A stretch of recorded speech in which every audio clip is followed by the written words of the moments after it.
But yeah, I think that might be the missing piece of the storyline if you're looking for something. So diving right in, you guys had a conversation, obviously, in the deliberation with Kyland and Alyssa. X, I know you kind of joked, like, well, if you throw me in. But did you guys actually think they were going to take that shot, or were you blindsided? Kind of like, we see everyone's shocked faces. Were you blindsided?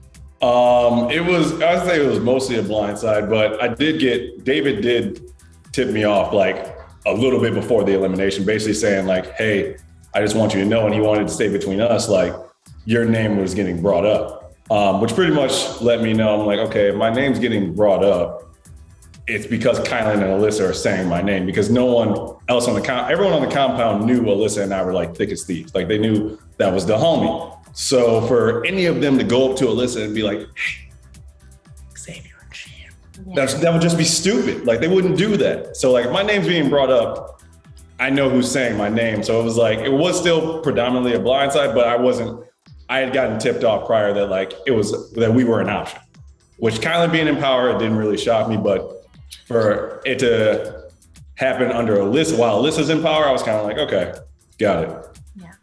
Yeah. I mean, I think I felt like it was a blindside.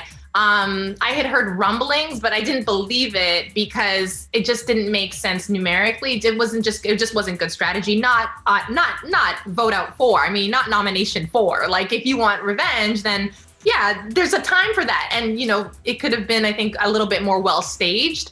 But yeah, I think it was just short-sighted, even though, but for me, it was a blindside. Yeah, I think for the most part, we just assumed that Shannon and Cinco or even Desi and Leo would be going in just because no one wanted to be partnered with Leo, even though I love Leo, but no one wanted to be partnered with him because he didn't take things seriously. And I think you saw that in the preview. And then I think with, Cinco and Shannon, people just felt like Shannon didn't want to be there. So it just seemed like it was going to go the other way. But it turned out that, it was X and I. Yeah. Yeah. And you guys are really strong players. Like you knew you would be targets, but why do you think they took this shot so early? Because like obviously the show lines were still pretty much there. So they took the first shot, I guess, at their own. Why? Yeah, I mean, that's what I'm saying. I don't think that Alyssa and Kyland are very smart players. I just don't think that they are. And I don't mean to be disrespectful, but it was very short-sighted. I think they were blinded by revenge and blinded by pettiness. And like, it was just like, I get it. This was a former castmate of yours. He won. We all, at some point, I think we were all thinking, X should not win, this challenge. But I think in terms of Big Brother's survival and longevity in the game, it just didn't make much sense because Survivor players are there and they're going to excel at this game because we deal with the elements. Like, that's a bigger threat and you need numbers to take down Survivor. Even if we are being split up, there's still ways to maneuver once you have numbers. They didn't at episode 4, it just doesn't make a lot of sense. So, I knew that I was going in with a target on my back, and I'm sure X probably felt the same way because our seasons are so new and all of that. But yeah, it just wasn't good strategy. And so we can see why Alyssa and Kyland didn't win Big Brother. They're just very short-sighted players. So. Yeah, I mean, Xavier, obviously Alyssa said she felt backstabbed. She felt like she was a pawn, and then we have people obviously on social media saying, she's kind of missing the point of the cookout. Where do you kind of fall in this from your perspective, from her perspective? How do you feel about that all? It's an excellent question. This is why you get paid the big bucks.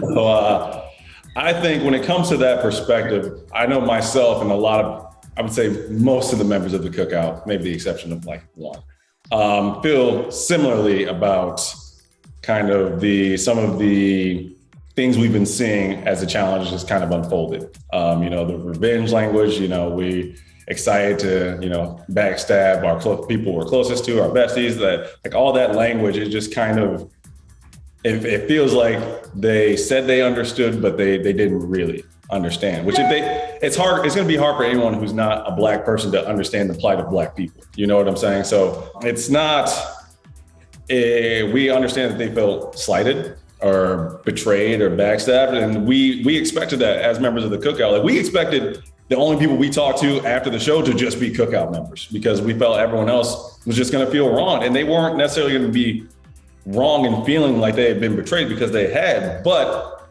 we're like, the reason we're not betraying you guys because we don't want to work with you guys or because we don't like you guys or anything like that. We're doing this because for 22 seasons, a person who looks like us has never won that game. That game has been established. Big Brother's been around since what, 2000? Yeah. 2000, and the first time a Black person had won was my season. Like, if you can't see an issue with that and why the cookout had to do what it did, then there's not really much that I can do to make you understand that more. And like, I think that's also kind of being the point the cookout was trying to prove, is further being put on display with this current season of Big Brother. You know, like, yeah. So it hurts, but I do understand that from a game standpoint, they felt that they couldn't trust us. Although they seem like they can trust some of us, but not all of us. That's where it gets a little confusing as well. Because it's like, so why did these people get a pass, but then you guys specifically want to make sure me and Tiffany are gone when all members of the cookout lied to you guys? So that's just where it gets a little, that's where the logic isn't logicking, you know? So yeah, it's, I would just say it's kind of a hot button topic, but we're trying to figure it out. Yeah, I know, Shan, we saw you talk to Derick X. We see Alyssa telling Derick X, like, hey, it's best for your game if Shan and Xavier aren't here. Xavier, did you have any relationship with Derick? Did you guys have any conversations or no? During the game? Yeah. I mean, generally it was just kind of like, we're BB23. Like, I have no desire to come for Derick. Really, for me, best case scenario for me, not only as a competitor, but like personally, is to take as many Big Brother people to the final as possible. Like, everyone knows, like, I did just win Big Brother. So like, obviously, yes, I want to win the challenge too. But if I don't win, I would love to see my friends beat me. Like, I would love to help put you guys in a position to get a check. That would be great.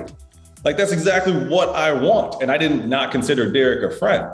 And so, like, as we're going through kind of the game, and I'm sitting here with the mindset of like, all right, let's do what we can to get as many Big Brothers to the end, just because, like, one, I want to see my friends win if I don't win. Two, I like my odds against all of you than a former NFL player, a love child between Michael Phelps and Lance Armstrong, minus the dope, and a former Marine and a woman who runs 7 marathons in 7 days. Like, why would I want to see any of that in the final?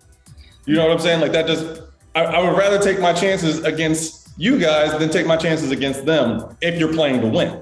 Fair.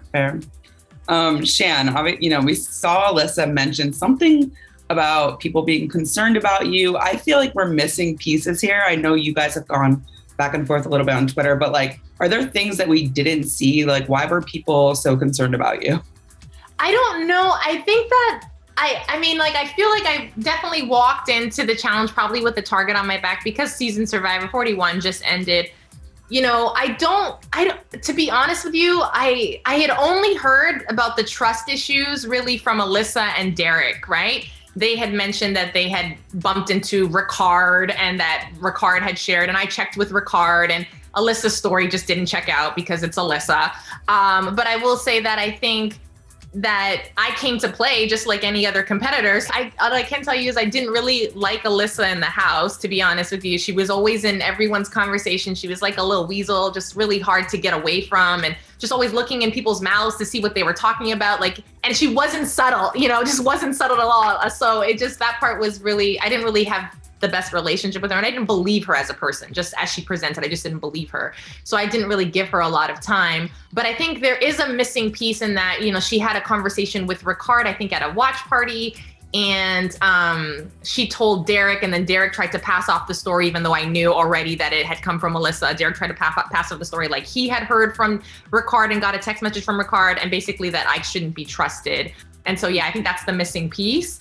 But I just feel like I get judged a little harsher because, yeah, I am a Christian and I'm a pastor and I'm a itinerant speaker. And so because I'm a believer, you know, out in the real world, and by that means I can't play, you know, in a way that is like strategic or devious. It's like, you know, we've come to play. We didn't come to make friends here. So, but yeah, I think that might be the missing piece of the storyline if you're looking for something. I know there's a lot of feelings involved. You know, I'd love to know just what your relationship with Kyland and Alyssa is today. Is the damage done? Do you see you being friends?